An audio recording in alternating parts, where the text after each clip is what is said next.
नमस्कार दर्शकों, आज की इस खास पेशकश में हम आपको एक बड़े रहस्य से रूबरू कराएंगे जिसे जानकर आप हैरान रह जाएंगे। आज हम बात करेंगे हिंदू धर्म में प्रचलित परंपरा के बारे में। दर्शकों, श्राद्ध का महीना शुरू हो चुका है। श्राद्ध वह समय है जब लोग अपने पूर्वजों को याद करते हैं और उनके प्रति अपनी कृतज्ञता व्यक्त करते हैं। दर्शकों, श्राद्ध एक ऐसी प्रथा है जिसमें लोग अपने दिवंगत पितरों के प्रति श्रद्धा और सम्मान प्रकट करते हैं। हिंदू पंचांग के अनुसार श्राद्ध पक्ष भाद्रपद माह की पूर्णिमा से आश्विन यानी आसौज माह की अमावस्या तक 16 दिन चलता है। इस अवधि को पितृपक्ष भी कहा जाता है। इस दौरान लोग अपने पितरों के नाम पर पिंडदान, तर्पण करते हैं, श्राद्ध निकालते हैं, जिसमें ब्राह्मणों को भोजन कराते हैं, उन्हें दान दक्षिणा देते हैं, जिससे भूखे प्यासे स्वर्गवासी पितरों को भोजन प्राप्त हो सके।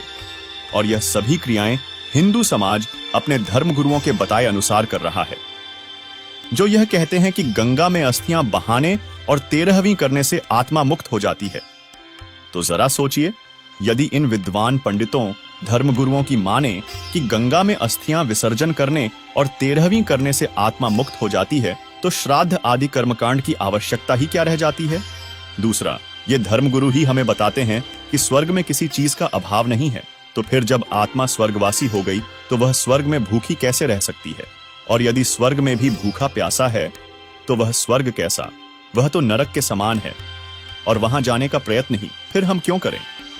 तीसरा, यह भी सोचने वाली बात है जो लोग अब इस दुनिया में ही नहीं है, उन्हें हमारे द्वारा किए गए श्राद्ध में ब्राह्मणों को खिलाया गया भोजन कैसे प्राप्त हो सकता है। और यह भी विचार करने वाली बात है कि क्या एक दिन के श्राद्ध करने से हमारे पितृ बने पूर्वज साल भर के लिए तृप्त हो सकते हैं, जबकि जब वे जीवित थे तो दिन में 2 से 3 बार भोजन करते थे। इसी विषय में कबीर परमेश्वर ने कबीर पंथी शब्दावली के पृष्ठ 541 से 544 पर अंकित रमैनी नंबर 23 पर कहा है, वेद कतेब झूठे ना भाई, झूठे हैं जो समझे नहीं।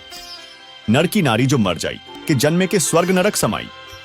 पिंडा तर्पण जब तुम कीन्हा, कहो पंडित उन कैसे लीना। कुंभक भर भर जल ढरकावे, जिवत न मिले मरे कपावे। जल से जल ले जल में दीन्हा, पितरण जल पिंडा कब लीन्हा। वनखंड मांझ परा सब कोई, मन की भटक तजे न सोई। आपन के छुमन करे बेचारा, करता न लखा परा भर्म जारा। परंपरा जैसी चली आई, तामे सभन रहा बिलमाई। इस रामायणी में कबीर साहिब ने कहा है कि चारों वेद व गीता आदि तथा कतेब यानी 4 धार्मिक पुस्तक मुसलमान धर्म की तथा बाइबल आदि झूठे नहीं हैं। जिन्हें पूर्ण ज्ञान नहीं हुआ वे झूठे हैं।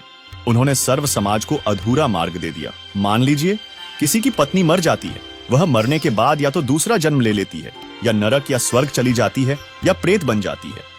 फिर आपने जो पिंड तर्पण किया उस बेचारी ने कैसे आकर लिया।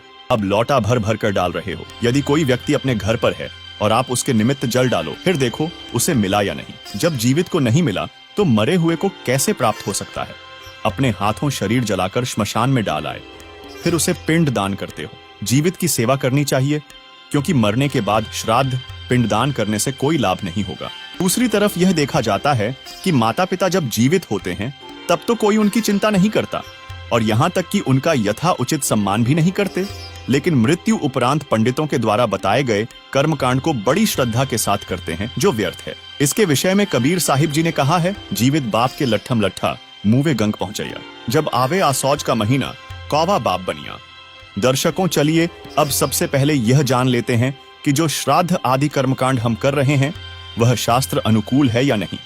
क्योंकि श्रीमद् भागवत गीता अध्याय 16 श्लोक 23 में कहा है कि जो शास्त्र विधि को त्याग कर मनमाना आचरण करते हैं उन्हें न कोई सुख होता है, न सिद्धि प्राप्त होती है और न ही उनकी गति होती है। इसके बाद अगले ही श्लोक 24 में कहा है कि इस स्थिति में कौन से कर्म करने योग्य हैं और कौन से नहीं, इसके लिए शास्त्र ही प्रमाण है। दर्शकों, यदि गीता जी की ही बात करें तो गीता अध्याय 9 श्लोक 25 में लिखा है कि जो पितरों की पूजा करते हैं वे पितर, और जो भूतों की पूजा करते हैं वे भूतों को प्राप्त होते हैं। इस विषय में संत गरीबदास जी कहते हैं, गरीब भूत रमय सो भूत है, देव रमय सो देव, राम रमय सो राम है, सुनो सकल सुरभेव। वही कबीर साहिब ने कहा है, भूत पूजो बनोगे भूता, पितर पूजे पितर हुता, देव पूज देव लोग जाओ, मम पूजा से मोकू पाओ। जिससे सिद्ध है कि पवित्र सदग्रंथ चारों वेदों तथा उन्हीं के संक्षिप्त रूप श्रीमद् भगवद गीता में पितर व भूत पूजा यानी श्राद्ध आदि कर्मकांड को करने के लिए मना किया गया है।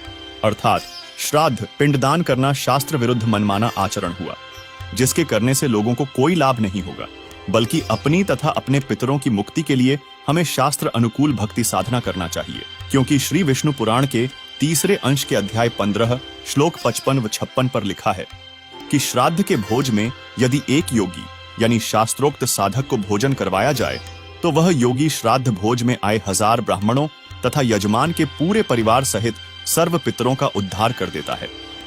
दर्शकों, वर्तमान समय में संत रामपाल जी महाराज एकमात्र तत्वदर्शी संत हैं जिनकी शरण में जाकर तत्व ज्ञान प्राप्ति के लिए गीता ज्ञान दाता अर्जुन से गीता अध्याय 4 श्लोक 34 में कहा है। और वर्तमान में संत रामपाल जी महाराज के ही सभी शिष्य योगी हैं जो संत रामपाल जी महाराज के द्वारा बताई शास्त्र अनुकूल भक्ति साधना करते हैं।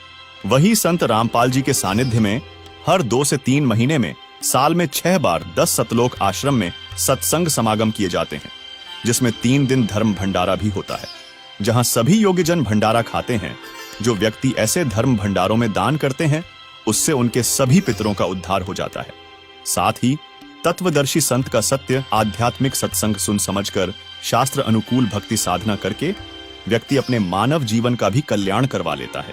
यही पितरों के उद्धार अर्थात श्राद्ध करने की शास्त्र अनुकूल विधि है, जिसके करने से हमारा भी मोक्ष और पितरों को भी मुक्ति मिलती है। अतः आपसे सभी से निवेदन है कि वर्तमान समय में संत रामपाल जी महाराज 84 लाख प्रकार की योनियों से मुक्ति दिलाने के लिए सदग्रंथों पर आधारित शास्त्र अनुकूल भक्ति प्रदान कर रहे हैं, जिससे हमारा तथा हमारे पूर्वजों का भी मोक्ष संभव है। इसलिए सच्चे परमात्मा की भक्ति का सही मार्ग पाने के लिए संत रामपाल जी महाराज के मंगल प्रवचन आप संत रामपाल जी महाराज YouTube चैनल पर अवश्य सुनें।